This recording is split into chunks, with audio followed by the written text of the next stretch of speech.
தேவனுக்கு மகிமை உண்டாவதாக.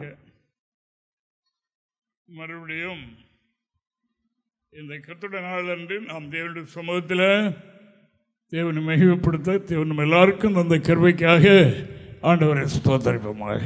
அல்லேலூயா அல்லேலூயா அல்லேலூயா.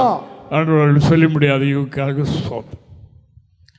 தேவனை ஆராதிக்கும் போது ஆராதிக்கிறதுனால் தேவனை துதிக்கிறதுனால் என்ன உண்டாகிறது அவைகளை நாம் உடல் வசனங்கள் மூலமாக பார்ப்போம். அல்லேலூயா. தேவனை துதிக்கிறோம். எதற்காக துதிக்கிறோம்? ஏன் கர்த்தரை துதியுங்கள் என்று சொல்லுகிறோம் என்கிறதை நீங்கள் சற்று கவனித்து, அதாவது துதிக்கிறது என்றால் நம்முடைய உதடுகள் மட்டும் செய்வது மட்டுமல்ல, அதாவது நாம் இருக்கிற முழுவலத்தோடு தேவனுக்கு அன்பு செலுத்தும். அவர் நம்மில் பாராட்டி இருக்கிற அன்பு அவ்வளவு பெரியது. இப்ப தங்களுக்கு இன்பமான அரசியல்வாதிகள் அல்லது நடிகர்கள் யாரோ வந்துட்டாச்சுன்னா வந்த உடனே என்ன உயிரெல்லாம் போகும்படியத்தான் போடுறாங்க. அவர் மேல வச்சிருக்கிற அந்த பட்டத்தில் அவருடைய தகுதியை தெரிஞ்சவங்க. ஆண்டவராகிய தேவனை பற்றி அறிந்தவர்கள் பரலோகத்தில் ஒரு ஆராதனை செய்யறாங்க. அவங்க போடுற சத்தத்தில் என்ன நடக்குதான்? நிலகாலாம் அசைதான், நிலக்கால்களாம் செய்தான். முதல் நாள் பெந்தெகோஸ்தே நாள் என்று பரிசுத்தாவினர் பூமிக்கு இறங்கி வரும்போது என்னெல்லாம் அசைந்தது? ஏரியாவே அசைந்தது, பூமியே அது இருந்தது என்று நாம் பார்க்கின்றோம். அதுபோல ஆராதிக்கிற நாம் இதை சரியாக உணர்ந்து தேவனை சரியாய் நாம் ஆராதிக்கிறோம். இதனால் நம்மிலே உண்டாகிற பெருகுகிற பொக்கிஷம் என்ன, அது என்னென்னலாம் செய்து என்கிறதை நாம் சரியாக தெரிந்து கொள்வோமானால் ஸ்தோத்திரம் பண்ண பண்ண, அதாவது என்ன செய்யலாம், கிருபை பெருகிட்டே இருக்குதான். ஸ்தோத்திரம் செய்ய செய்ய ஒரு ஆள் செய்யும் போது கொஞ்சம், ரெண்டு ஆள் செய்யும் போது கொஞ்சம், அநேகர் சேர்ந்து சொல்லும் போது ஏராளமான கிருபை பெருகுது. அந்த நேரத்தில் நாம் போட்டி போட்டு ஸ்தோத்திரம் சொல்லணும். என்னுடைய கிருபை, என்னுடைய பாகத்தில் கிருபை பெருகிட்டு, ஐயா பெருகிட்டு, எனக்கு ஒரு பாத்திரம் தந்திருக்கிறீர். என்ன பாத்திரம்? ரட்சிப்பின் பாத்திரம் தந்திருக்கார். நாம் சும்மா பாத்திரம் எல்லாம் வெறுங்கையாத்தான் இருந்தோம். இப்போ ரட்சிக்கப்பட்ட நமக்கெல்லாம் என்ன கொடுத்துருக்குது? பெற்றுக்கொள்வதற்கு ஒரு பாத்திரம் தந்திருக்குது. ஆமென் ஆமென். நாம் தேவனை துதிக்கும் போது அந்த பாத்திரம் என்ன செய்து நிரம்பி வழியுது. நீதிமன்ற உள்ளத்திலிருந்து ஜீவன நதிகள் நிரம்பி புறப்பட்டு ஓடும் என்று எழுதியிருக்கிறது. அதற்காக நான் ஆண்டவருக்கு நன்றி சொல்கிறேன். தேவனுக்கு மகிமை. பாண்டி நாட்டில் இங்கே எனக்கு தெரியாது, அங்கே அந்த பாலம் வந்த உடனே அந்த அனுபவம் உள்ளவர்கள் இங்கே அது கொடுக்கப்படும். அவர்கள் ஏறி அந்த பாலையெல்லாம் நன்றாக அது வச்சுருப்பாங்க. அந்த அளவு இன்றைக்கு அதை வச்சு நல்லா அந்த பாலை நசுக்கி லூஸ் ஆக்கி ஒரு குறிக்கப்பட்ட லெவலுக்கு வளைத்து முகப்பை அறுத்து தைக்கல கலசம் கட்டிடுவாங்க. கலசம் கட்டினா அந்த கலசத்தில் என்ன சும்மா எப்போது மெதுவாக தான் ஒரு சொட்டு விடும், மெதுவாக தான் ஒரு சொட்டு விடும். காலில் பார்த்தா அந்த கலை நிரம்பிடும். தேவனுக்கு மகிமை. ராத்திரி பூரா ஒரு சொட்டா விழுந்து விழுந்து விழுந்து விழுந்து நிரம்பி இருக்கும். அது 17 அக்கா நீ வாங்க போகிறவங்க பெரிய பானை கொண்டு போவாங்க, 10 பணம் இருக்கும், பாத்திரம்லாம் நிரம்பி கொண்டு வருவாங்க வீட்டுக்கு. இதை நான் என்னுடைய சொந்த அனுபவம். தேவனுக்கு மகிமை. ஆனபடினால் ஆலயத்திலே நான் வந்து தேவனை துதிக்கிறோம் அல்லவா, இந்த துதியினால் என்னாகிறது நம்மில? வாசிங்க 2 கொரிந்தியர் 4ஆம் அதிகாரம் 15ஆம் வசனத்தை வாசிங்க பாப்போம். 2 கொரிந்தியர் 4:15. தேவனுடைய மகிமை விளங்குவதற்கு ஏதுவாக, தேவனுடைய மகிமை விளங்குவதற்கு ஏதுவாக கிருபையானது அநேக ஸ்தோத்திரத்தினாலே பெருகும்படிக்கு. போதும், தேவனுக்கு மகிமை உண்டாவதாக. தேவனுடைய மகிமை வெளிப்படும்படியாக நமது மூலம், குடும்பத்தின் மூலம், சபையின் மூலம் வெளிப்பட என்ன செய்யணும்? அநேகராகி நாம் ஸ்தோத்திரம் பண்ண வேண்டும். ஸ்தோத்திரம் பண்ணும்போது கிருபை என்ன செய்யும்? பெருகிக் கொண்டே இருக்கும். அது கணக்கே கிடையாது. ஆனால் சந்தர்ப்பம் வரும்போது அந்த கிருபை வேலை செய்யும். அதை நான் இப்போ நம்முடைய சபைகளையும் பார்க்குறோம், நம்மளையும் பார்க்குறோம், நிறைய அனுபவித்துக்கிட்டு இருக்கிறோம். அது சந்தர்ப்பம் தேவக்கு அந்த கிருபை தான் உன்னை காப்பாற்றுப்பா. உன்னில் இருக்கிற கிருபைதான் உன்னை இருந்து விடுதலை ஆக்கிச்சு. இந்த வந்த நோய் அந்த கிருபை தான் சுகமாக்கி, இந்த ஆக்சிடென்ட் கிருபை தான் உன்னை விடுதலை ஆக்கிச்சு என்று சொல்லுகிறோம் எல்லாம் சொல்லுகிறார்கள் அல்லவா.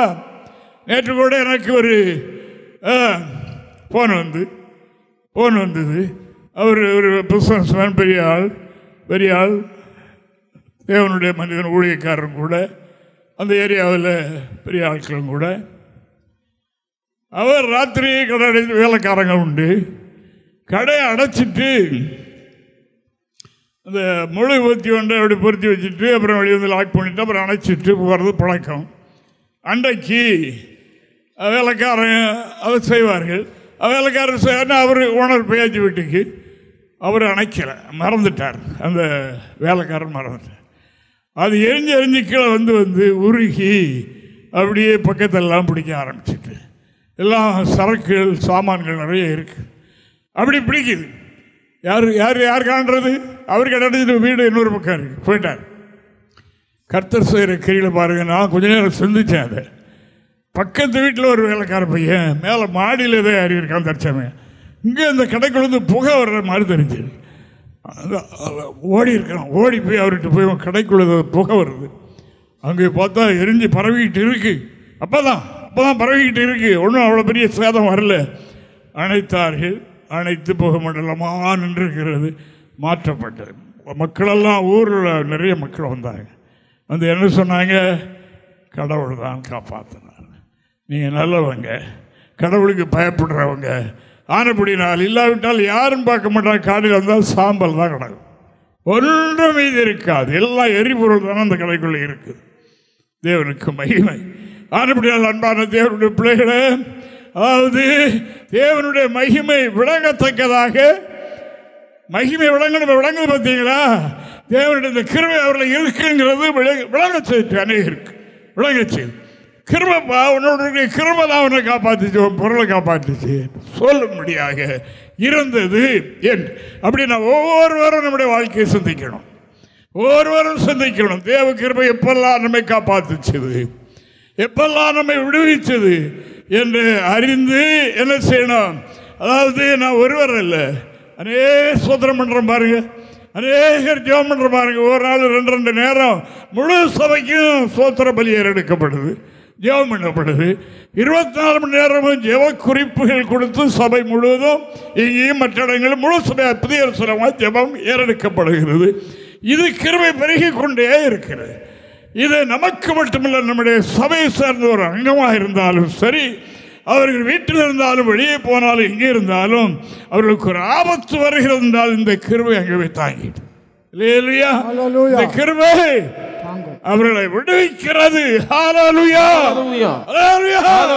இதை மட்டும்தான் நாம் மனதில் வைத்துக் கொண்டு ஸ்தோத்திரம் சொல்லணும், எப்பொழுதும் ஸ்தோத்திரிக்கணும். நம்முடைய பாத்திரம் குறைவில்லாமல் உள்ள இருக்கிற ரட்சிப்பின் பாத்திரம் நிரம்பி நிரம்பி. மற்ற மதத்தினருக்கு சாத்தா சொல்லி கொடுத்துருக்கேன் பார்த்தீங்களா? இந்த வட இந்தியாவில் போனீங்கன்னா அந்த ஜெப மாலை, கிறிஸ்துவ ரோமங்கத்திற்காரங்களுக்கு இருக்குது ஜெப மாலை. அந்த வயசான பிறகு அந்த மாலையை இத்தனை தடவை ஒரு சுற்றி எண்ணிட்டா அதுக்கு என்னமோ அவருக்கு உண்டாக கடவுள் அவங்களோடு இருப்பார் என்ற ஒரு இதை சொல்லி கொடுத்துருக்குறாங்க. அப்போ சாத்தானை பற்றி மந்திரிச்சுக்கிட்டே இருந்தால் அவங்க கூட இருப்பான். இப்படியெல்லாம் இருக்குல்ல. ஆண்டவருடைய வார்த்தை சத்தியமான வார்த்தை, பொய்யுரையாத வார்த்தை. சொல்லும் போது அங்கே கூடியிருந்த இடம் அசைந்தது என்று நான் வேதத்தில் பார்க்கிறோம். இந்த ஸ்தோத்திர பலிக்கு அவ்வளவு பெரிய வல்லமை உண்டு. அப்படின்னா நான் சொல்லிக் கொடுக்கிறது ரொம்ப ஜெபம் பண்ண வேண்டாம். சோத்திரத்தோடு கூடிய வேண்டுதலாலும் விண்ணப்பத்தினாலும் அதை மனதில், நம்முடைய தேவைகளை மனதில் வைத்துக் கொண்டு நாம் ஸ்தோத்திர பலி ஆண்டவருக்கு ஏறெடுத்து விட்டால் கிருபை பெருகும். அதாவது எல்லாவற்றையும் அது சரி பண்ணி போடும். சோத்திரம் சொல்லணும். அதாவது நாங்கள் கன்னியாகுமரி ஜில்லாவில் வந்த பிறகு நான் கொஞ்சம் வேறு அனுபவத்தை பார்க்குறேன். மற்ற இடங்களெல்லாம் நாம் நிப்பாட்டினாலும் சோத்திரம் போய் அடக்க முடியாது. அப்படியே சத்தம் போடுவான், ஆமேன் ஆமேன் ஆமேன் என்று தான் நிப்பாட்டணும். அப்படி இருக்கும். நம்முடைய பிள்ளை ஒன்று காலேஜ் சம்பந்தமாக வெளியே காலேஜில் பஸ்ஸில் போனாங்க, பிள்ளைகளோடு சேர்ந்து டூர் போனாங்க. போன இடத்துல அந்த 3 மலைக்கு நான் போயிருக்கிறேன். அது ஒரு பெரிய டர்னிங் பாயிண்ட். இந்த கேர்பின் விளைவு நிறைய உண்டதில் அந்த மலையில். தேவனுக்கு மகிமை. அப்போ அதில் ஆக்சிடென்ட் ஆகின்னு கேள்விப்பட்டோம். உங்களுக்கு ஒன்றும் தெரியல, அது எங்கே கீழேயா மேலே மலையிலே இருக்கிறது. அப்புறம் தான் அறிந்தோம் மலையில் இங்கே சாஞ்ச பஸ் இங்கே சாஞ்சினா எல்லாமே க்ளோஸ் ஆகிடும். இந்த பக்கம் சாஞ்சி அப்படி இருந்தும் அதில் 2 பிள்ளைகள் ஸ்பாட்டில் இறந்து போயிட்டாங்க. நிறைய பேருக்கு அடி. கேளுங்க. அப்போ நான் பின்னால் கேட்டு அதிர்ச்சி அடைந்தேன். தேவனுக்கு தான் நன்றி சொன்னேன். அப்போ அநேகருடைய ஸ்தோத்திரம். தேவனுடைய திருச்சபைக்காக இன்று காலையில் கூட நாம் ஜெபம் பண்ணுறோம். நம்முடைய பிள்ளைகள் பயணத்தில் இருக்கிறவர்களுக்கு, வேலை ஸ்தலங்களில் இருக்கிறவர்களுக்கு, வீட்டில் இருக்கிறவர்களுக்கு பாதுகாப்பு கூடும் என்ற ஜெபம் இன்று காலையில் நம்ம ஆலய ஜெபத்தில் பண்ணுகிறோம். தேவனுக்கு மகிமை. இந்த அநேகருடைய ஸ்தோத்திரத்தினால கிருபை பெருகும். அப்ப வந்த செய்தி இந்த ஒரு பிள்ளையும் எப்படி வெளியே வந்து என்று தெரியாது. இது வெளியே வந்து தனியாக நிற்குது. மற்ற எல்லாம் அடிபட்டு ஆம்புலன்ஸ் வந்து எல்லாம் அடி போகுது. அப்ப எப்படி? இது என்னது? தேவ கிருபை. ஆனபடினால் அன்பான தேவனுடைய பிள்ளைகளை கேளுங்கள், ஸ்தோத்திரம் செய்யுங்கள். வேலை ஜோலி செய்யும்போது ஸ்தோத்திரம் பண்ணுங்க. பிரயாணத்தில் போகும்போது ஸ்தோத்திரம் பண்ணுங்க. பிரயாணத்தில் போகும்போது நல்ல காரியங்கள் ஒன்றும் காண முடியாது. நைட் பஸ் எல்லாம் போகும்போது சத்தம் போடு, டிவியை போடு. கேவலமான படங்களை போட்டு அவன் இறங்கும்போது பாவியாக இறங்குற அளவுக்கு தேவனுடைய பிள்ளைகளாக நாமளும் அதில் தான் பயணம் பண்ணணும். அப்படி நான் வந்து பாவரிக்கை செய்யவா? ஸ்தோத்திரம் பண்ணணும். ஸ்தோத்திரம் பண்ண என்ன செய்யும்? கிருபை பிறகு அந்த கிருபை நம்ம தாங்கிக் கொள்ளும். அந்த தீமை நமக்கு உள்ளே வராதபடி தடுத்து போடும் என்று வேதம் சொல்லுகின்றது. அதற்காக ஆண்டவருக்கு ஸ்தோத்திர பலி செலுத்துகிறது. என்ன சங்கீதம் 50:23 வாசிக்கும் போது இங்கே என்ன சொல்லப்படுகிறது பாருங்க, வாசிங்க. ஸ்தோத்திர பலியிடுகிறவன் என்னை மகிமைப்படுத்துகிறான். ஸ்தோத்திர பலியிடுகிறவன் யாரை மகிமைப்படுத்துகிறான்? என்னை, தேவனை மகிமைப்படுத்துகிறான். தன் வழியை செவ்வைப்படுத்துகிறவனுக்கு தேவனுடைய ரட்சிப்பை வெளிப்படுத்துவேன் என்று சொல்லுகிறான். ஆமா, தேவனுக்கு ஸ்தோத்திரம் உண்டாவதாக. ஸ்தோத்திரம். இந்த ஸ்தோத்திரம் உணர்வுடைய வழிதான் செம்மையா இருக்கும். தன்னுடைய வழியை செம்மை பண்ணுவார்கள். கவனிங்க, ஸ்தோத்திரத்துக்கு அவ்வளவு பெரிய வல்லமை இருக்கிறது. அந்த ஸ்தோத்திரம் நமக்கு நல்ல மெமரி பவர் கொடுக்கும், ஞாபக சக்தியை கொடுக்கும். வெளியே நான் புறப்பட்டு போக இருக்கும்போது நின்று கொஞ்சம் ஸ்தோத்திரம் பண்ணணும். அதை எடுக்கலையே, இதை எடுக்கலையே, அங்கே வச்சுட்டோமே, இதை எடுக்காம போனா நான் போற இடம் ஃபெயிலியரா போயிருமே என்ன ஞாபகம் அப்போதான் வரும். அப்படியே ட்ரெஸ் மாட்டிட்டு போயிட்டாங்க, அங்கே போன பிறகு அவர் ஐயோ இதெல்லாம் எடுத்துட்டு வரலையே அப்படின்னு. ஆனபடியினால் ஸ்தோத்திரம் பண்ணிடுகிறவன் என்னை மகிமைப்படுத்துகிறான், தேவனை மகிமைப்படுத்துகிறான். அப்படிப்பட்டவர்களே கிருபை பெருகுவன். என்னை கனப்படுகிறவனை நானும் கனம் பண்ணுவேன். ஆமா, கனம் பண்ணாதது கரையனம் பண்றது. கரையனம். இன்று தேவனை கனம் பண்ணுகிற நாள், இன்று அவருடைய நாள். இன்று அதற்கு மாறாக செய்தால் அவரை கரையனம் பண்ணுகின்றோம் என்பது. நம்முடைய வழியை சபை பண்ணாமல் தாறுமாறாக போகிறது என்பது அதனுடைய பொருள். ஸ்தோத்திர பலி செலுத்தி தன்னுடைய வழியை சபை பண்ணுங்க. ஸ்தோத்திரம் பண்ணும்போதுதான் அது உண்டாகும். நீங்க பாருங்க, நான் சரியா இருக்கிறேன், என்னுடைய பார்வையில் நான் சரியா இருக்கிறது போல எனக்கு தெரியும். நான் தேவ ஸ்தோத்திரம் உட்கார்ந்து ஸ்தோத்திரம் பண்ணி தேவனை நான் கனம் பண்ணி மகிமைப்படுத்தும் போது என்னில் எவ்வளவு தூசியன் ஒட்டி இருக்கிறது என்று கண்டுபிடிக்க முடியும். அப்படித்தான் அந்த தூய நிலையை அடைவது. இந்த அநேக ஆராதனை ஸ்தலங்களில் ஸ்தோத்திரம் என்று ஒரு ஸ்தோத்திரம் கூட கிடையாது. அப்படி ஆராதனைகளும் இந்த பூமியில் இருக்குது. தேவனுக்கு மகிமை. அப்படிப்பட்ட ஆராதனை செய்யப்படுகிறவர்கள் தேவனை கனம் பண்ணவில்லை. 40 ஆண்டுகளாக காணிக்கைகளையும் பலிகளையும் செலுத்தினீர்களே, எனக்கா செலுத்தினீர்கள்? வேற யாருக்கு செலுத்தினீங்க? நீங்கள் சுமந்து கொண்டு வந்த ரொம்பான் சொர்வத்துக்கு அல்லவா செலுத்தினீர்கள் என்று சொன்னார். தேவனுக்கு மகிமை. ஆனபடியினாலே காணிக்கை பலிகள் ஆராதனைகள் செய்கிறவெல்லாம் தேவனுக்கு அல்ல. ஆனபடியினால் இந்த நாளில் நம் மீட்கப்பட்ட இருதயத்தோடு ஆண்டவருக்கு ஏறெடுக்கிற ஸ்தோத்திர பலியின் மூலமாக அவருக்கு மகிமை, நமக்கு என்ன கிருபை கிருபை பெருகிக் கொண்டே இருக்கிறது.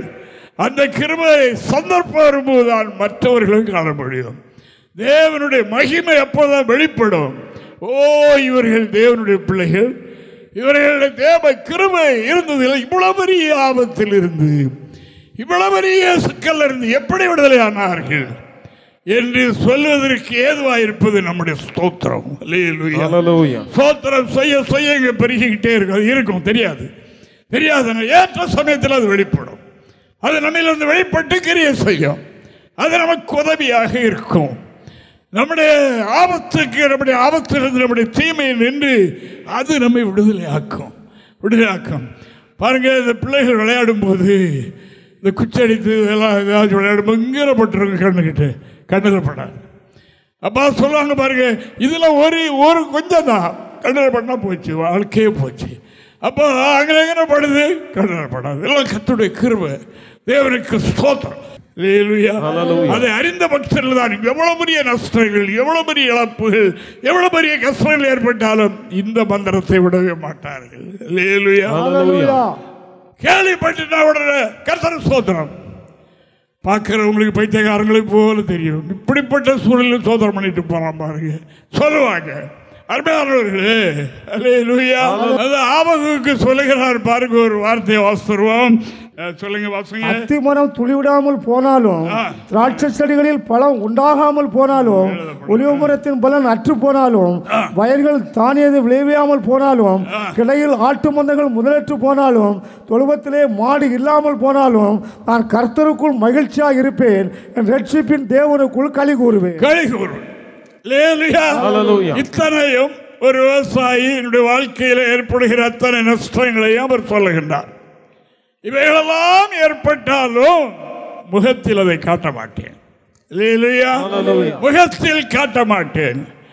நான் எப்பொழுது இவைகளெல்லாம் இல்லாமல் போனாலும், இந்த வருஷம் விளைச்சலே இல்லாமல் போயிட்டாலும், ஒன்றுமில்லாமல் போய்விட்டாலும் கர்த்தருக்குள் மகிழ்ச்சியாயிருப்பேன், ரட்சிப்பின் தேவனுக்குள் களி கூறுவேன்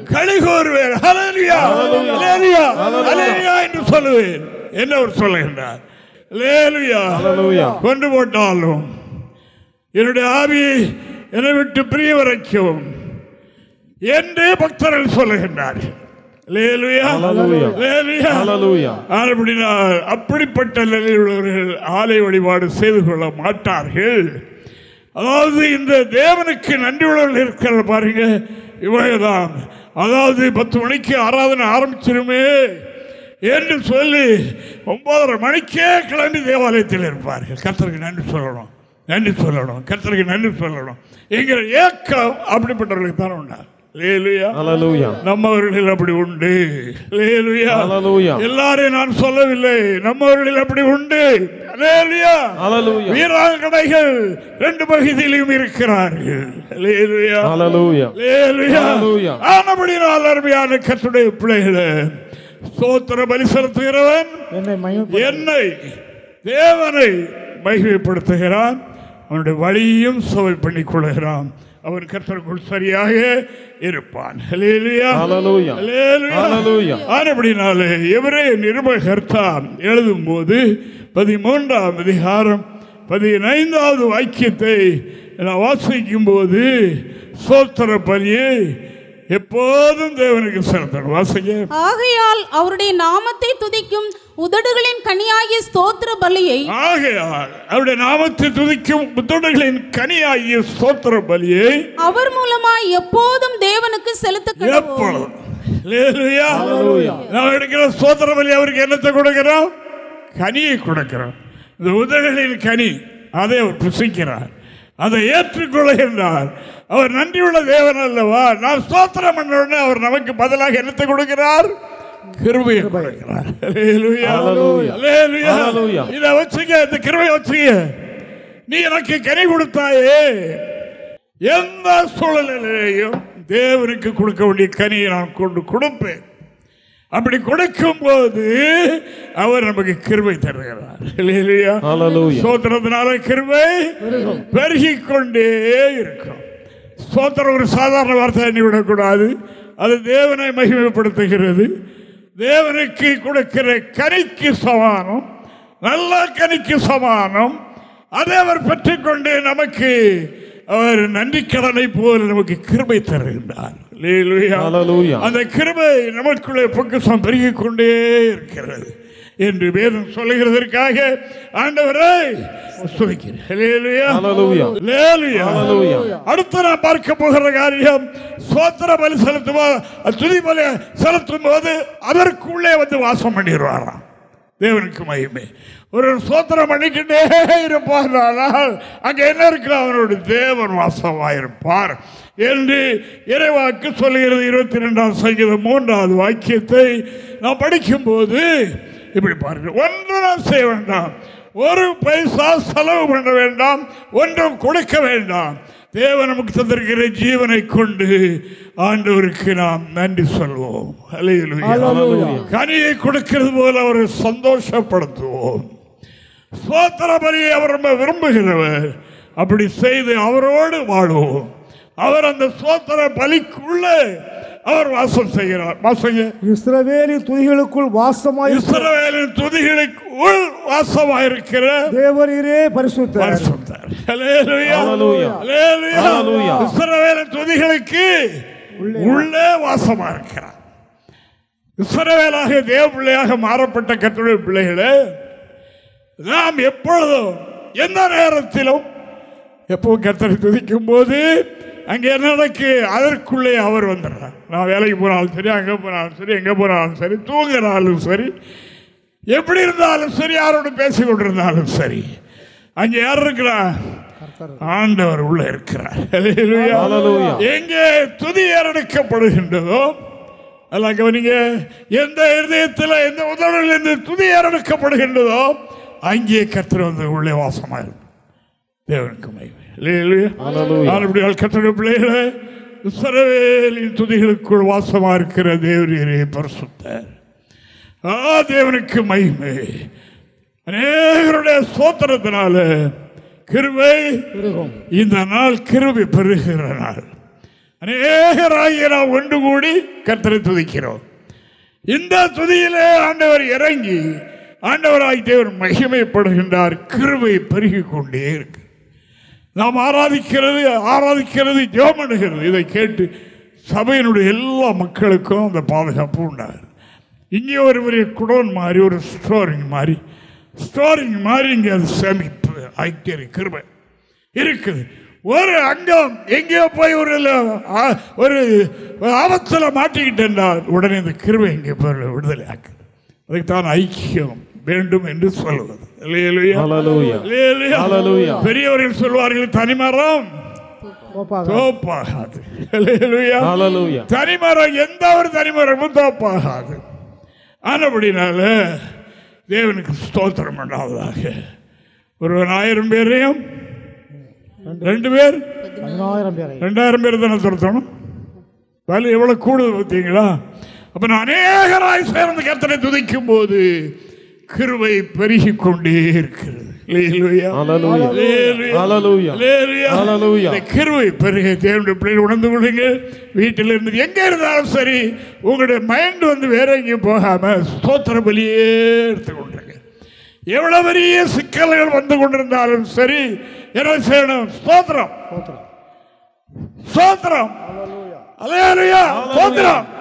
என்று சொல்லுவோம் என்றால் கிருபை பெருகும். தள்ளாடினுடைய கால்களும் முழங்கால்களும் நிமிர்ந்து நிற்க ஆரம்பித்து விடும். நிமிர்ந்து நிற்கும். அந்த ஸ்தோத்திர பலி செலுத்தும் போது கிருபை அவனுக்குள்ளே பெறுகிறது அல்லவா? அந்த கிருபை அவனை அந்த மாதிரி போட்டு தேவனுக்கு ஆராதனையில் இருக்கும்போது நான் வேறு ஒரு ஆளாக இல்லை பல ஆளாக மாறிவிடுகின்றோம். முடிந்த பிறகு அது வித்தியாசமாக இருக்கும். ஆனால் இங்கே நாம் ஸ்தோத்திர பலி எடுத்து இந்த கிருபை இறங்கிக்கிட்டே இருக்கிறது அல்லவா, அந்த கிருபை நம்மை பரிசுத்த நாமத்திற்கு மகிமை உண்டாவதாக. இது ஒன்று வேண்டும் என்றால் உங்ககிட்ட தான் நான் கேட்கணுமா? நான் உன்னை எடுத்துக்கிட்ட எனக்கு முடியாதா? அதெல்லாம் அவருடையது. இதை கொடுத்து அவரை திருப்திப்படுத்த முடியாது. வேற எதுல திருப்தி? ஸ்தோத்திர பலி. ஸ்தோத்திரம் செய்கிறவன் என்னை மகிமைப்படுத்துகிறான்.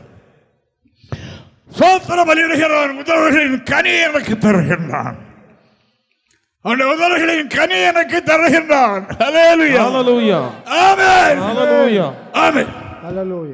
ஸ்தோத்திர பலி எடுக்கும் போது அவனுக்கு உள்ளே நான் வாசமாயிருக்கிறேன். ஆமா, சோதனம் பண்ணி பாருங்க.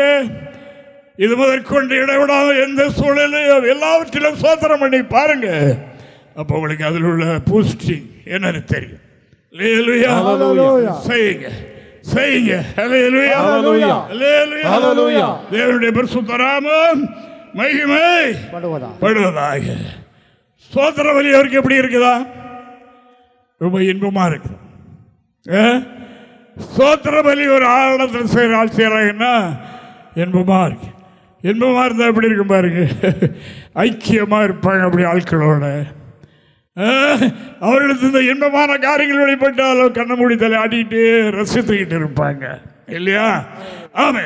ஆனபடியால் தேவனுடைய பிள்ளைகளே, இது ஒரு சாதாரண ஏழைகள் செய்கிற காரியம் என்று பட்டதாரிகள், பெரியவர்கள், ஐஸ்வர்யவான்கள், கனவான்கள் என்று எண்ணப்படுகிறவர்கள் இதை விட்டுவிட்டார்கள். இதெல்லாம் அநாகரிகம் அநாகரிகம் என்று எண்ணி எல்லாருக்கெல்லாம் கோயிலில் சகல வசதிகளையும் செய்துவிட்டு வந்தோடனே சேரில் உட்கார்ந்துட வேண்டியது. உட்கார்ந்துக்கிட்டு அங்கே அவர் ஒளியா ஆரா நடத்துவார். இப்படி தலைவலிக்காரங்க மாதிரி இப்படி ஒரு சைடாக சாஞ்சிக்கிட்டு ஒரு கையின் தலையில் வச்சுக்கிட்டு அப்படி அது அவங்களுடைய ஏதோ காட்டுறாங்களாம். நான் யார் தெரியுமாங்க? அன்பான தேவனுடைய பிள்ளைகளே, கவனியுங்கள். ஆண்டவர் யாரோடு இருப்பார்? எங்கே இருப்பார்? எங்கே வாசமா இருப்பார்? இஸ்ரவேலின் துதிகள் இஸ்ரவேல் நாமலாகணும். நம்மவர்களுக்கு நாம் சொல்லுகிறது, நாம் எல்லாரும் பாவிகளாக இருந்தோம், இப்பொழுது இஸ்ரவேலர்களாக மாறிவிட்டோம். ஆபிரகாமுடைய சந்ததிகள் எல்லாம் தேவனுடைய ஜனங்கள் என்று நாம் காணுகின்றோம். ஆமே, கிறிஸ்துவனுடையவர்கள் ஆபிரகாமின் சந்ததி, எல்லாருக்கும் அவர் தேவன். அப்படினால் இன்று நாம் கவனிக்கிற காரியம் என்ன? ஸ்தோத்திரம் பண்ணுங்க.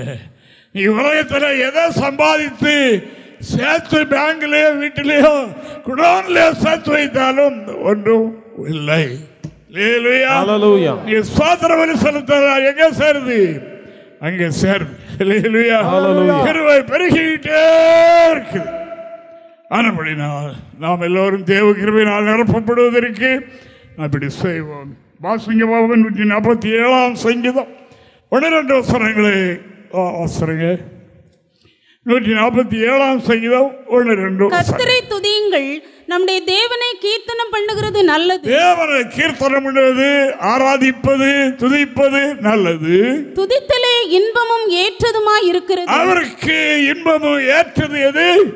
துதித்தல். தேவனை துதிக்கிறது அவருக்கு இன்பமும் அவர் ஏற்றுக்கொள்கிற ஒன்றாக இருக்கிறது.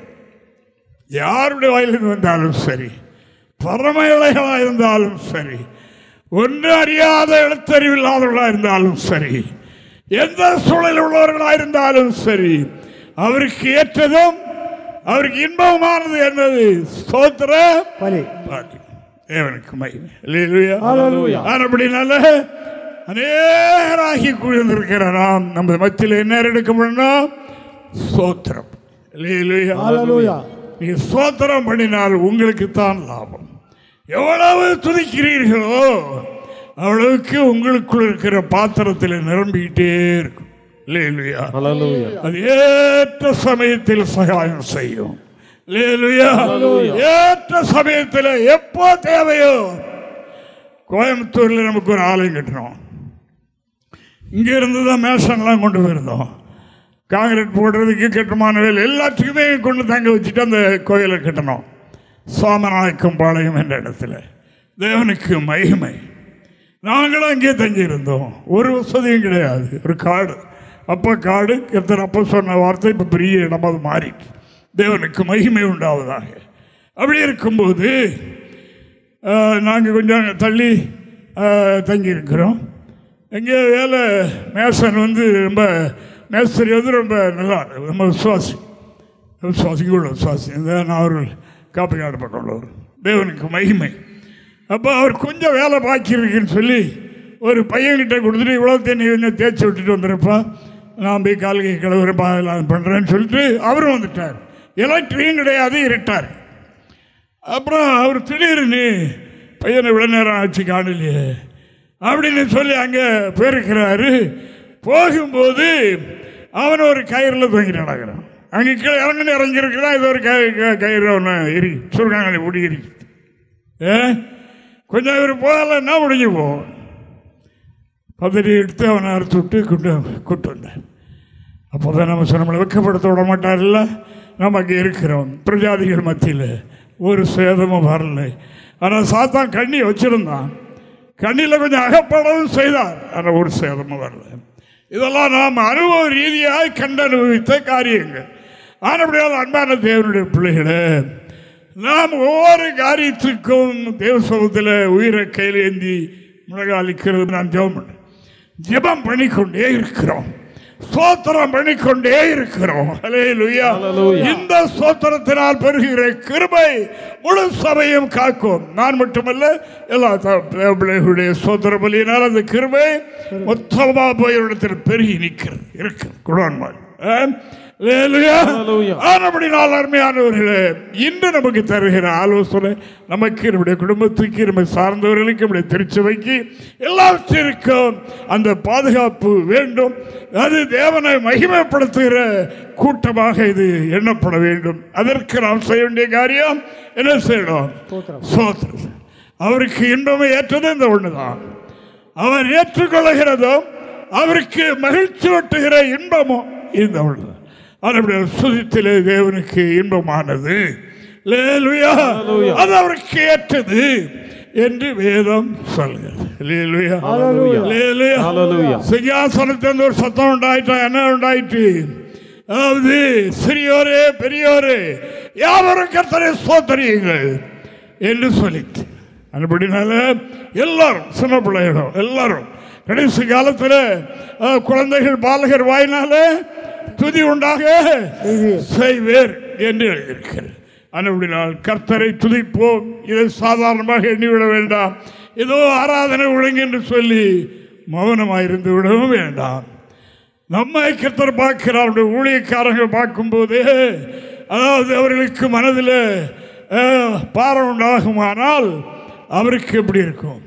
அவர் நமக்கு செய்திருக்கிற நன்மைகள், செய்ய இருக்க போகிற நன்மைகள், செய்ய போகிற நன்மைகள், இவைகள் எல்லாம் எண்ணி கர்த்தரை துதிக்கணும். தேவனுடைய பரிசுத்த நாமம் மகிமைப்படுவதாக. கர்த்தருடைய பிள்ளைகள் அமிதமாய் செய்வீர்களாக.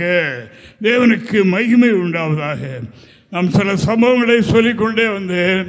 இந்த கிருபை என்ன செய்வான், என்ன செய்கிறது என்று பக்தன் சொல்கிறார். பாருங்க, தேவனுக்கு மகிமை. புலம்பலின் புஸ்தகம் 3ஆம் அதிகாரம் 22வது வாக்கியத்தை நாம் ஒருவர் வாசிக்கிறோம். நாம் நிர்மூலமாக இருப்பது கர்த்தருடைய கிருபையே, அவருடைய இரக்கங்களுக்கு முடிவில்லை. நிர்மூலமாக இருப்பது கர்த்தருடைய கிருபையே, இதை நாம் ஒவ்வொருவரும் உணர்ந்து கொள்ள வேண்டும். ஆமா, நீங்கள் ராப்பகலாக சேர்த்து வைத்தாலும் உங்களோடு கூட வராது ஒன்று வர. நான் இத்தனை வயசாயிட்டு யாராவது நம்மோடு கூட நெருங்கியவர்கள் யாராவது இதை கொண்டு போயிருப்பார்களா என்று பார்த்தால் ஒருவரை ஒன்று கொண்டு போகலை. அவங்க போன பிறகு எல்லாம் இங்கே தான் கிடைக்குது. தேவனுக்கு மகிமை. கொண்டு போனாங்களா? அப்படி யாராவது இருந்த கை தூக்குங்க பார்ப்போம். தேவனுக்கு மகிமை இல்லை இல்லையா? வினைத்துக்கு வருகிற இந்த கிருபை தான் கூட வரும். இந்த கிருபை தான் கூட வரும். இதை நாம் சம்பாதிப்போம். இதை சம்பாதிப்போம். அதாவது எந்த சூழ்நிலையிலையும் நாம் தேவனை துதிக்கிறதை விட்டு விடாதீர்கள்.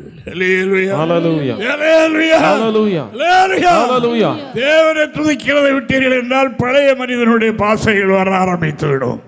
அப்படி நாம் பாவரிக்க கேட்கறதுனால நமக்கு தெரிகிறது அல்லவா? அப்படினால இந்த துதிக்கிற புதிய பாடலை, தேவனை துதிக்கும் புது பாட்டை வாயில தந்தார். அதை நாம் செலவு பண்ண வேண்டும். கர்த்தரை துதிக்கணும்.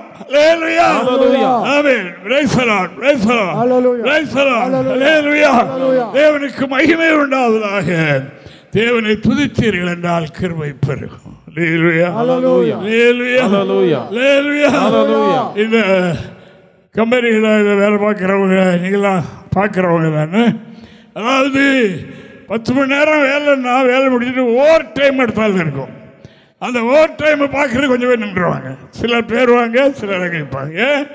நிறைய சம்பளம் மாச கடைசியில் நிறைய நமக்கு கிடைக்கும் என்று அந்த செய்கிறாங்க. அதே மாதிரி ஆலயத்தில் மட்டுமல்ல, ஜெபவேளையில் மட்டுமல்ல, எப்பொழுதும் கர்த்தரை துதிப்போம். எப்பொழுதும் கர்த்தரை துதிக்கும் புது பாட்டு நாவில் இருக்கணும். தேவனை துதிப்போம்.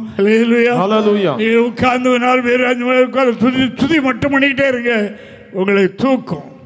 இந்த பிளைன் ஏர் உள்ள ஃபுல்லா நிறைஞ்ச உடனே அது தூக்குது பாருங்க. அந்த ஏர் பிளைன் அந்த ஏர் உள்ள ஏறின உடனே ஆகாயத்தில் பறக்க ஆரம்பிச்சிருது இல்லையா?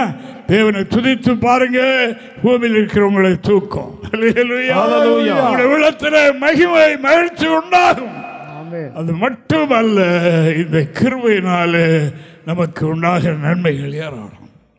தேவனை துதிக்கிறதுனால ஆண்டவருக்கு எவ்வளவு பெரிய மகிழ்ச்சி என்பதை நாம் சரியாக தெரிந்து கொண்டு கர்த்தருடைய பிள்ளைகள் கர்த்தரை துதி ஆலயத்தில் கர்த்தரை துதிப்போன உடனே இருக்கிற சக்தியெல்லாம் பயன்படுத்திக் கொள்வோம், பிறகு வாங்கிக் கொள்வோம். அதனால நமக்கு உண்டாகிற கிருபைகள் ஏராளமாக இருக்கும். பிரகாரம் செய்யுங்க.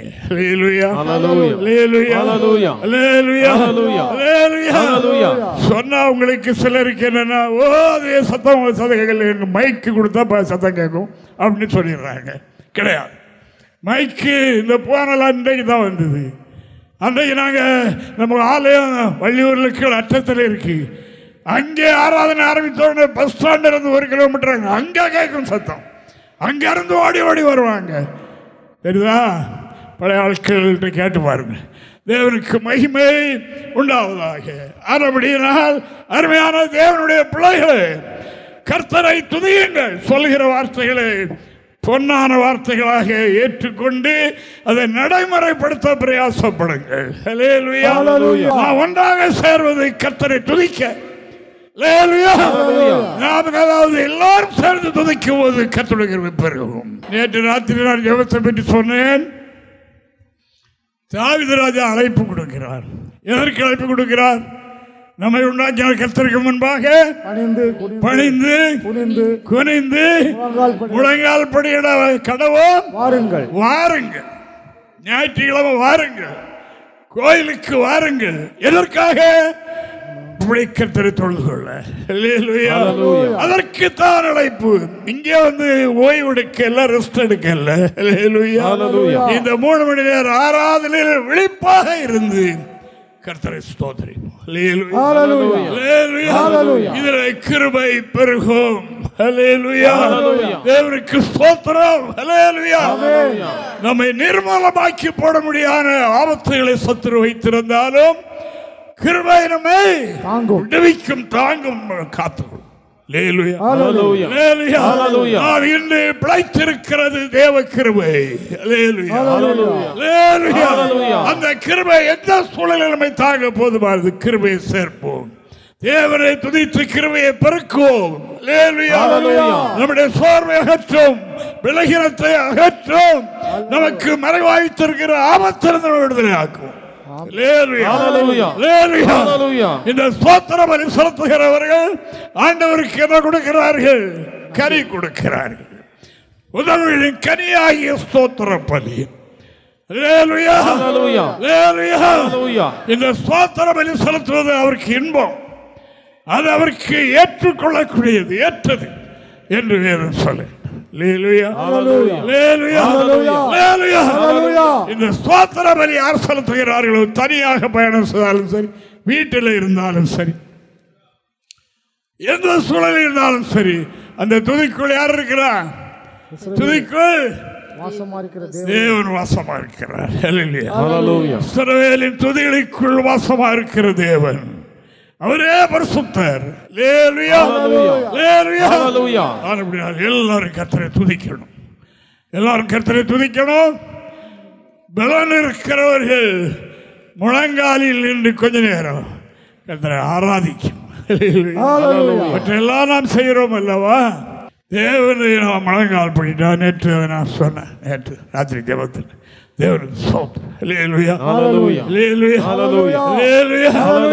அதான் தாவீது சொன்னார், பணிந்து மட்டுமல்ல குனிந்து, குனிந்து மட்டுமல்ல முழங்காலில் நின்று. அப்படி கர்த்தரை கனம் பண்ணினார்கள். பரிசுத்தவான்கள் ஆனபடியினால் சிங்கக்கவி என்ன, அக்கிரிச்சூளை என்ன, சிறைச்சாலை என்ன, இவைகளெல்லாம் அவர்களை அடைத்து வைக்க முடியவில்லை, அவைகளை சேதப்படுத்த முடியவில்லை என்று வேதம் சொல்லுகின்றது. ஆமென், ஆமென், அல்லேலூயா, அல்லேலூயா. கற்றுக்க பிள்ளைகளை நாம் கற்றுக்கொள்கிற காரியம் ஸ்தோத்திரம் செய்யும். அதனால் கிருபை பெறும், அது ஏற்ற சமயத்தில் சகாயம் செய்யும். நிர்மலமாக்கத்தக்கதாக சத்துரு நமக்கு மறைவான கண்ணிகளை வைத்திருந்தாலும் அந்த கிருபை நம்மை காத்துக்கொள்ளும், நம்மை விடுதலையாக்கி விடும் என்று இறைவசனம் சொல்லுகின்றபடினால ஆண்டவர்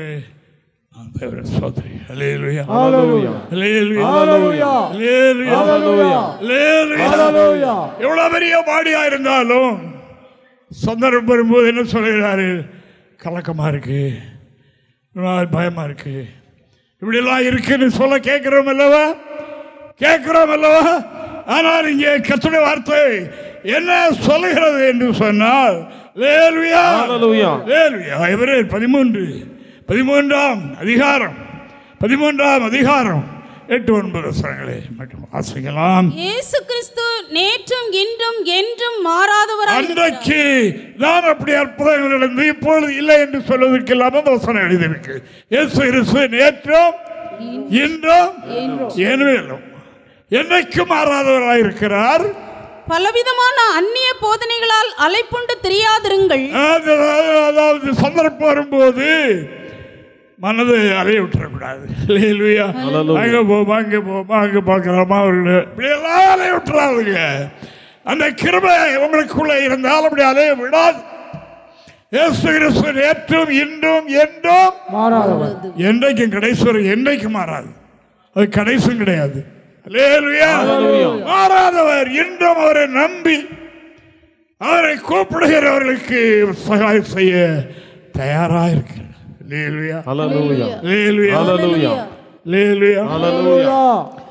மாலையில், நேற்று மாலையில் கொஞ்சம் பல ஆட்கள் வந்திருந்தாங்க. எல்லாம் முடிச்சுட்டு நைட்டு ப்ரேயர் இருக்குன்னு கொஞ்சம் படுத்திருந்தேன். படுத்திருக்கும் போது இப்படியே கண்ணல் சொந்த வரைய நேரத்தில் வெளியே எனக்கு தெரியுது, எங்கே படுத்திருக்கிறேங்கிறது எனக்கு சரியா அப்படி ஒரு அறத்தூக்கம். தேவனுக்கு மகிமை. வெளியிருந்து ஒருவர் விரட்டிக்கிட்டல ஒரு 5 புறாக்களை இப்படியே பற்றிக்கிட்டு வர்றாரு. இப்படி அந்த ஒரு வாசலுக்குள்ளே கொண்டு போகிறதுக்கு அதை பற்றிட்டு வர்ற மாதிரி எனக்கு தெரியுது. அந்த புறாக்களை பார்க்கும்போது நான் இதுவரைக்கும் பார்க்கல, அவ்வளவு புறா அந்த மாதிரி இருக்காது. டிசனாக பார்க்க கண்ணுக்கே ஒரு குளிமையாக அப்படியெல்லாம் இருக்குது. அதில் 3 புறா நான் தங்கி ரூமுக்குள்ளே வச்சு 2 அங்கேருந்து அவர் பற்றிட்டு வர்றேன். இப்படி போன உடனே நான் இப்படி டக்குன்னு அங்கே சோறு இருக்குது, இப்போ ரூமில் படுத்துறதுக்கு தெரியுது. சோறு இருக்கிற இந்த புறாக்கள் எப்படி போகும் பார்த்தேன்னு முழிச்சிட்டேன். எனக்கு சில பாரங்கள் உண்டு, ஊழியத்தில் உண்டு. ஆனபடினால் அது என்னுடைய மனதில் ஆறுதல், சந்தோஷத்தை பெருக பண்ண இந்த சாந்தமுள்ள பறவையாகிய புறா காட்டுறான் எனக்கு தெரிஞ்சு. இயேசு கிறிஸ்து மேல வந்து புறாவின் ரூபம் கொண்டு புறா வடிவமாக வந்து இறங்கினது போல பரிசுத்த ஆவியானவர் அப்படி எனக்கு ரொம்ப ஆச்சரியமா இருந்தது. தேவனுக்கு மகிமை முடிச்ச பிறகு மகிழ்ச்சியாகவும் இருந்தது. எனக்கு அப்போ சொன்ன மாதிரி எல்லா சபைகளை குறித்த பாரம் என்னை நெருக்குகிறது என்ற பிரகாரம் உண்டு. ஆனால் அதை போக்க கர்த்தர் நமக்கு ஒரு போக்கை நல்கிற தேவன் அல்லவா? அப்படினால் அந்த இதை நான் பார்த்தேன். எனக்கு அதெல்லாம் முடிஞ்ச அப்புறம் நான் ராத்திரியும் இன்றைக்கு ஆராதனைக்கு நான் ஆயத்தப்பட்டு இருந்தேன். இது ஏன் சொல்லுகிறேன் என்று சொன்னால், அன்பான தேவனுடைய பிள்ளைகளே, பக்தனாகிய தாவீது ராஜா சொல்லும்போது அவர் இப்படி அவர் சொல்லுகிறார், அவருக்கு மிகுதியான பாரங்கள் மிகுதியானோடு அவருக்கு உண்டு, அவருடைய உயிருக்கே ஆபத்து நெருங்கிக்கிட்டு இருக்குது. அப்படிப்பட்ட ஒரு சூழ்நிலையில் அவர் எதை தேடுகிறார் பாருங்க. 119வது சங்கீதம் வசனம் 76. நீர் உமது அடியானுக்கு கொடுத்த உமது வாக்கின்படி உமது கிருபை என்னை தேற்றுவதாக. எது?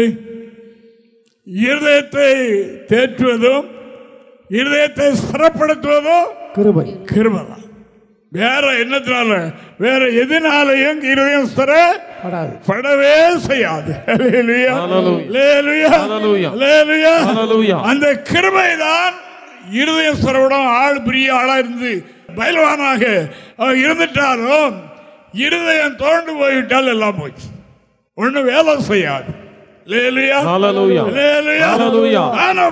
அருமையான கர்த்தருடைய பிள்ளைகளே, கவனியுங்கள், நம்முடைய இருதயம் ஸ்திரப்பட வேண்டும். இருதயம் ஸ்திரப்படுவது தேவ கிருபையினால் தான். இருதயத்தை ஸ்திரப்படுத்தும் என்று ஜெபம் பண்ணினார். அனுபவித்த பக்தர்கள் என்ன சொல்லுகிறார்கள் என்றால், மனிதர்களிடத்தில் சொன்னால் அதை சாப்பிட்டு பாருங்க, இதை சாப்பிட்டு பாருங்க, அங்கே போங்க, அந்த வைத்தியரை பாருங்க, இவரை பாருங்க, இப்படி இப்படி எல்லாம் சொல்லுவாங்க. இது சரீரத்துக்கு தான். ஆனால் இருதயம் ஸ்திரப்படாது. இல்லையா? ஆனால் அவங்க முடிந்த வரைக்கும் சொல்லுவாங்க, கவலைப்படாதுங்க கவலைப்படாதுங்க கவலைப்படாதுங்கன்னு சொல்லுவாங்க. யாராவது கூட்டிகிட்டு போனால் கொஞ்சம் இவங்களை அப்படியே இவங்களெல்லாம் மறக்கிறதுக்கு எங்கேயாவது அப்படியே வெளியே ஒரு மாதிரி டூர் மாதிரி கூப்பிட்டு போயிட்டு வாங்க, இதைத்தான் சொல்லுவாங்க. ஆனால் இங்கே வந்தோடனே பழையபடியெல்லாம் வந்துடும், அது போகாது. ஆனால் இருதயம் ஸ்திரப்பட, இருதயம் பலப்பட என்ன செய்யணுமா? அதான் அந்நிய போதனைகளால் கண்டவங்க சொல்லலாம் கேட்டு நீங்கள் தோன்றாதுங்க, கிருபை கிருபையை நாடுங்க. அதுக்கு தான் நமக்கு சொல்லி தந்திருக்க அருமையான ஒரே வார்த்தை தான் ஸ்தோத்திரம். சோத்திரம் சோத்திரம் சோத்திரம் சொல்லுவீர்களா, நம்முடைய இருதயம் ஸ்திரப்படும், இருதயம் பலப்படும். அது அப்படினால எல்லாவற்றிலும் ஸ்தோத்திரம் செய்யுங்க, எல்லாவற்றிலும் ஸ்தோத்திரம் செய்யுங்க, எப்பொழுதும் ஸ்தோத்திரம் பண்ணுங்கள் என்று இறைவாக்கு சொல்லுகிறது.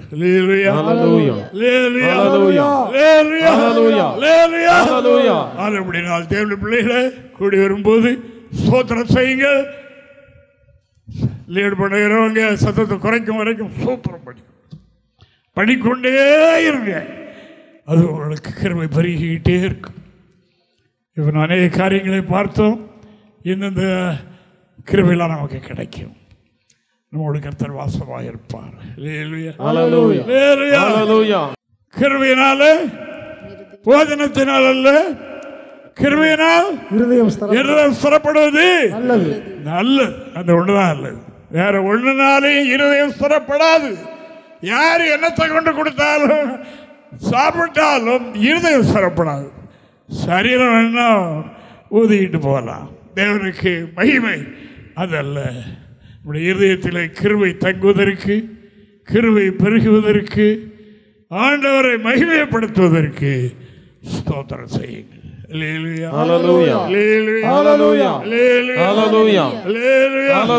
தேவனுக்கு மகிமை உண்டாவதாக. அதுபடினால் கர்த்தருடைய பிள்ளைகளே, இந்த நாளில் நமக்கு ஒவ்வொருக்கும் பற்பல வகையான சூழல்கள் இருக்கிறது. எனக்கும் இருக்கும், உங்களுக்கு இருக்கு. உலகத்தில் இருக்க வரைக்கும் பாடுகள் மனிதருக்கு ஏற்படும் சோதனை இல்லாமல் வேறு சோதனை உங்களுக்கு ஏற்படுகிறது இல்லை. ஆனாலும் சோதனையோடு கூட தப்பித்துக் கொள்ள போக்கை நல்குவார். அதான் போக்கு. யோபுக்கு வந்தது பாருங்க, இடி விழுந்த மாதிரி வார்த்தைகள், இடி விழுந்த மாதிரி வார்த்தைகளா வந்தது. எல்லாருக்கும் சோத்திரமா. தேவனுக்கு ஒரு நாடு நாவினால் ஒரு தவறு ஆண்டவருக்கு அவர் செய்யவில்லை. நாவினாலே கர்த்தரை மகிமைப்படுத்தினார். கர்த்தரை விட்டாரா? எல்லாருக்கும் சோதனை. 10 வாலிப பிள்ளைகளும் ஒரே நேரத்தில் சத்து போச்சு செய்தி வந்தது. சாத்தானுடைய அதாவது என்ன என்றால் கடவுளை துதிக்க விடக்கூடாது. எப்படி ஆண்டவர் ஒரு வார்த்தையை தூசி வச்சிடணும். முடிந்ததா? இல்லை. தேவனுக்கு மகிமை. நீர் அதை எல்லாம் எடுத்துரும் பார்ப்போம். நல்ல சரீர ஆரோக்கியத்தை கொடுத்து அதை எடுத்துரும் பார்ப்போம். உண்மை தூசியானோ பார்க்கலாம். தூசிக்க மாட்டான். மெய்பக்தன் தூசிக்க மாட்டான். உண்மையான பக்தன் என்ன சொல்லுவான்? கொண்டு போட்டாலும் நம்பிக்கையா இருப்பேன். எந்த ஒரு நம்பிக்கையுடைய விசுவாசிகளாக இருப்போம். அப்போஸ்தலனாகிய பவுலுக்கு அதாவது தான் குறாயக்கூடிய தாழ்மனப்பான்மைக்கு போகக்கூடிய அளவுக்கு ஒரு பலகீனம் இருந்தது. மற்றவர்களை ஆலோசிக்கக்கூடிய அளவுக்கு ஒரு பலகீனம் இருந்தது. அது நீங்க முடியாத 3 தடவை ஜெபம் பண்ணினார். கர்த்தர் அவருக்கு என்ன சொன்னார்? என் கிருபை உனக்கு போதும். அது இருக்கட்டும். அது இல்லாவிட்டால் உனக்கு காண்பிக்கப்பட்ட வெளிப்படுத்தல் தாளந்துகளை குறித்து எண்ணி விழுந்து போய்விடுவாய். அநேகர் விழுந்து போய்விட்டார்கள். நீ அப்படி ஆகிவிடாமல் இருப்பதற்காக தந்திருக்கிற. வெளியே மருத்துவர் எழுப்பிட்டு வந்திருப்பா. வீட்டுக்கு வந்த உடனே கண்ணாடியில் பார்த்த உடனே ஒரு கண்ணில் இருந்து சீல் ஒடிந்திருக்குன்னு சொல்றாங்க. ஏன்னா அதுக்கு பல ஆதாரங்கள் இருக்குது. தேவனுக்கு மகிமை. அது மற்றவங்க பார்த்து அருவருக்கக்கூடிய அளவுக்கு இருந்ததாக அவர் அந்த செய்த அற்புதத்தெல்லாம் மறந்துட்டு தன்னை பார்த்து வருவார். தாழ்மாறு அன்று சொன்னேன், கிருபை உனக்கு உன்னுடைய பலகீனத்தில் பூரணமாய் விளங்கும். ஆனபடி நான் சந்தோஷத்தை குறித்து மேன்மை பாராட்டுறேன். நிருபங்கள் எழுதியிருக்கிறார். தேவனுக்கு மகிமை. தேவனுக்கு மகிமை உண்டாவதாக. அன்பான தேவனுடைய பிள்ளைகளை, இன்று சுருக்கமாக கேட்ட வார்த்தையை மனதில் பதித்துக் கொள்வோம். அனைவருடைய சோத்திரத்தினால சோத்திரம் செய்வது என்னை மகிமைப்படுத்துவது சொன்னார். எங்கே சோத்திரம் எடுக்கப்படுகிறதோ அங்கே அந்த சுதிகளுக்குள்ள நான் வாசமா செய்வேன். கர்த்தர் சொல்லி இருக்கிறார். நம்முடைய கர்த்தர் எப்பொழுது இருக்க ஆண்டவராகிய நமக்குள்ளே வாசமாக இருக்க நம்முடைய கிருபை பெரிய ஸ்டோரிங்காக இந்த உள்ளே ஸ்டோர் பண்ணி வைத்திருக்கிற கிருபை ஏற்ற சமயத்தில் நமக்கு உதவி செய்ய முடியாக, சகாயம் பண்ண முடியாக. நம்முடைய அறியாமல் எத்தனையோ தவிர இடையூறுகளை சாத்தான் வைத்திருப்பான். அது நம்மை மேற்கொண்டு விடாமல் இருக்கு. இந்த கிருபை அதை முறியடித்து போடும், நம்மை பாதுகாத்து போடும் என்று கர்த்தருடைய வார்த்தை சொல்லுகிறபடினா அப்படியே நாம் செய்வோம். ஸ்தோத்தரிப்போம், ஸ்தோத்தரிப்போம், ஸ்தோத்தரிப்போம். கர்த்தர் நம்மை ஆசீர்வதிப்பாராக. ஆமென். எங்களை தொடர்பு கொள்ள வேண்டிய முகவரி: புதிய எருசலேம் சபை, 3/248 தெற்கு சானல் கரை, அனந்தன் பாலம், சாலேம் நகர், ஆசாரிப்பள்ளம் போஸ்ட், நாகர்கோவில் 629201. எங்களது தொலைபேசி எண் 8931313126 மற்றும் 94895299462.